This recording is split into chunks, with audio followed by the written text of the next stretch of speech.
I love going to trade shows and exhibitions, like many of us do. And like many of us do, I can't wait to get to the traders and the market stalls and buy all the things I really don't need. Maybe it's the same for you. Hi, welcome back to St Blazy Model World. I'm Roger.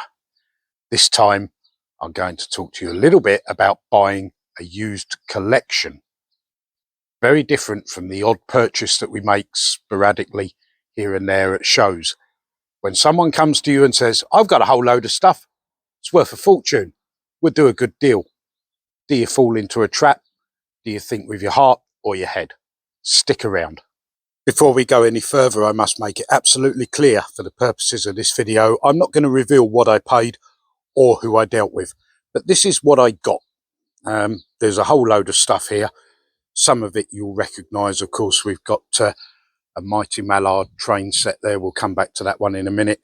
We've got a whole load of miscellaneous 00 gauge carriages, locos in various states of working or not working condition, a whole load of accessories, more locos, all sorts of things. 50043, lovely, Lima. That's a nice model actually. But there's all sorts of things in this collection, loads of it. There's some O-gauge tin plate, it's this clockwork. And for those of you who sort of joined the bandwagon at the minute of doing Hornby down, this is how long they've been in the game. Hornby 501, my Meccano, the original. It's brilliant stuff. It really is. But did I pay a good price? Did I pay a fair price? Or was I had over? And that's really what I want today. How you're looking at this stuff now is exactly as I acquired it, and I'm not for one moment suggesting that the person I dealt with was trying to have me over. Indeed, they're a personal friend, and it's far from the case. But it does illustrate a point that when somebody says to you it's worth X, you have to make up your own mind and possibly come to the conclusion that it's worth Y instead. So let's start with the most obvious and glaring collection that I've purchased, and you're probably thinking that's the golden ticket item, albeit I'm not going to reveal what I paid for it. And the seller did say to me they'd seen this item on eBay in this sort of similar condition with a considerable value attached to it. But I actually took the trouble to take the lid off the box, and when we do that, I'll just put the lid over there. The lid's a bit fragile, but once we do reveal this, the contents of this box, we can see a number of empty gaps and items that are not present. And of course, immediately, from a resale point of view, this does devalue the item in question. We do have the Mallard, and it appears to be in very good condition. I would say barely used actually, looking at the condition of it, if that doesn't show on the camera. We've got 3 coaches to go with it, and they look in good condition as well. I did look at some of the track, and you can see, you know, it's shiny as a new penny. Lovely. There really isn't much wrong with this stuff, and albeit that I haven't tested the loco, which of course will be a major factor, did I get a bargain just on this one piece? Just on this one piece. Well, as I say, parts are missing. But these are the things that you need to decide. When somebody says to you it's worth this, you have to say, well, no, actually, it's worth that. And these are the reasons why. I always find if you explain to people why their value doesn't match the real world value, they're reasonable. You know, people understand. As long as you keep conversations like that cordial and in a pleasant manner with, you know, illustrate that you have some knowledge of what you're talking about, they'll understand. But this item isn't worth what the seller believed it would be worth, simply because we have large parts missing, and the condition of the box, whilst it is intact, I'm just going to show you this. Ignore the dust. I'm not bothered about the dust, but you can see considerable signs of wear and tear. It's very frail. It doesn't really support itself as a lid if it were, you know, rested on a floor or a table. So that's one item out of the way straight away. Well, for the remainder of the video, I've split the set up now, the collection. I've taken away the mallard set that we saw earlier on, but now it's time to talk about something actually really quite important and serious. And before we go into the rest of what I purchased, it's time to focus on controllers. These are some of the controllers that I purchased in this deal. Here's another one in its box. It looks mint, doesn't it? But look at this, no plug, and that's the rub. That's the very serious point I want to make. If you have no knowledge or equipment, pat testing equipment or experience, please, I urge you, do not ever plug these old controllers into your main supply and expect A, them to work, B, more crucially, electrical safety. I cannot stress this enough. These items have been laying around, maybe in a damp environment, we didn't know. That actually wasn't the case in this purchase, but you don't know where these things are coming from. Don't rely on electrical safety. Get it tested. If you something like that mallard set DC, use a known, safe and good DC controller. Don't rely on what you buy. So now, focusing on the rest of the collection, what have we got for our money and was it worth it? Let me know in the comments below, based on what you can see right now, as to whether or not you think this was a good deal. There is so much stuff here. There's no getting away from it. We have accessories. Here. We've got our O-gauge track for our O-gauge trains. Clockwork, okay, but still a value. We have miscellaneous carriages. We have these beautiful Pulman cars. A whole load of stuff. And not everything is in the right box, it's clear. But there is so much things here, so many things here. This one, it doesn't look so attractive, but it can be rebuilt. What else? Well, we've got another loco here, more carriages. We've got a Deltic. Somewhere that Deltic actually is missing its interior glazing, but it is here it is actually. Here it is. So we've got that. You know, even as a basic working DC model, there is value. We've got an Airfix kit. We've got, what have we got there? A Pullman car in the normal livery. Okay, that is not going to be great. It's going to need a bit of work, bit of servicing. Certainly a conversion to DC if that's what we want. But we've got starting points. We've got a Triang loco here.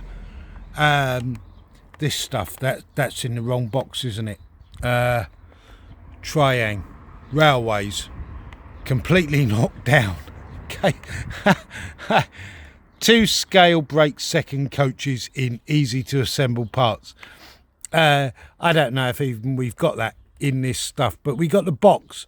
We have, of course, the famous LNER 4472 Flying Scotsman loco and tender. It just goes on and on and on. We've got our class 50 Lima. We've got this one here.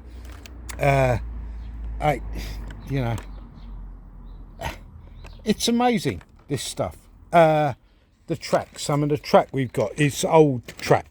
Pound to a penny, I'll whack a magnet on it, is steel track, not, stainless steel. But so what? We've got the, we've even got here the sort of bridge viaduct. It's damaged actually. And this is another reason why you look into the boxes. Right there. Just wait for this truck to go past.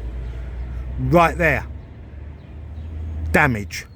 We can repair it, but it doesn't, that repair will affect the value. Last little box here, we've got some miscellaneous parts. I mean, these are the old Triang Hornby stuff. They did some replicas of sort of Militaria type railways, and that's part of that. We've got, I think, all of the parts that go with that, sides and ends and stuff, and a roof. Two of these were included. This one's missing its end cap on the top there. The other one is intact. We've got a track cleaning car. Yeah, it's old technology, but it can be brought up to date. Whole load of pamphlets and instructions, several guards vans. There's the other one of those. It's, you know, it's missing its chassis, so we take the body off one, put it on the working chassis of the other, and we've got a UD car, because I've already got 4 or 5 of those, so adds to my rake. You know, this is how you go about it. This is how you go about it. Other stuff there that you know, this one, it's only got 1 out of its 3 containers, but I have already seen in the collection, in this lot, are at least 2 more of those containers to go on the conflat. You know, we're there. We are there. What is it worth? You tell me.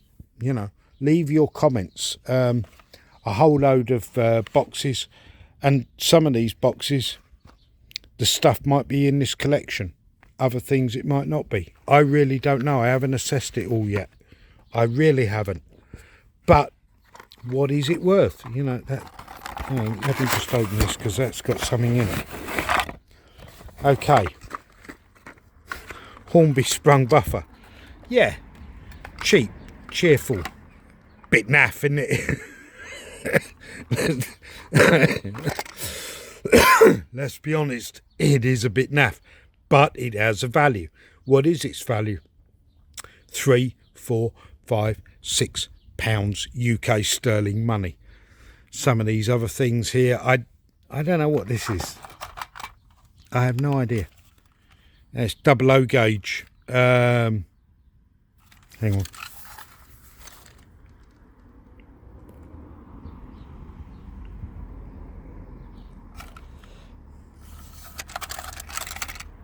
I'm trying to get it to pick it up.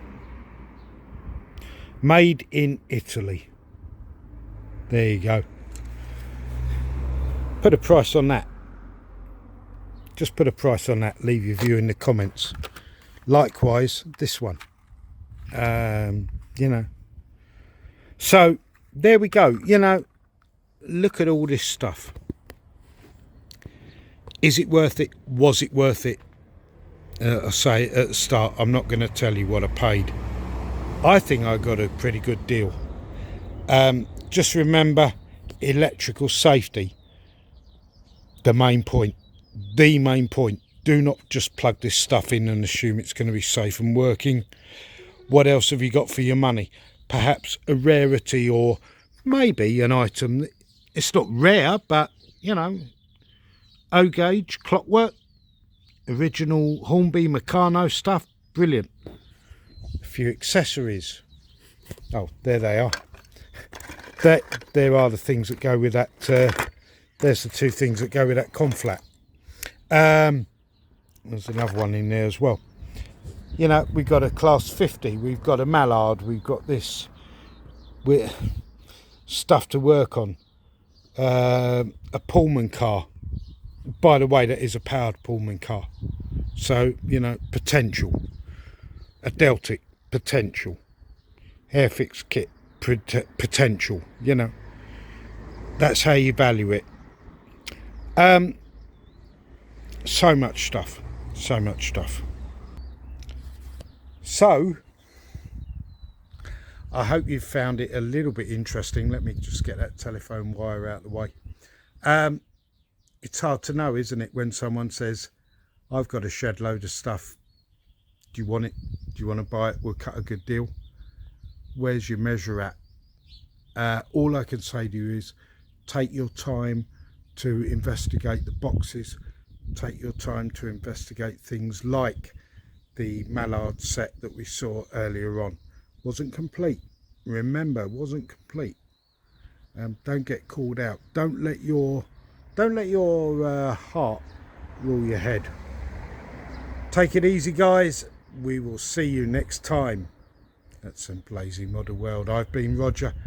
Bye bye for now. Bye bye.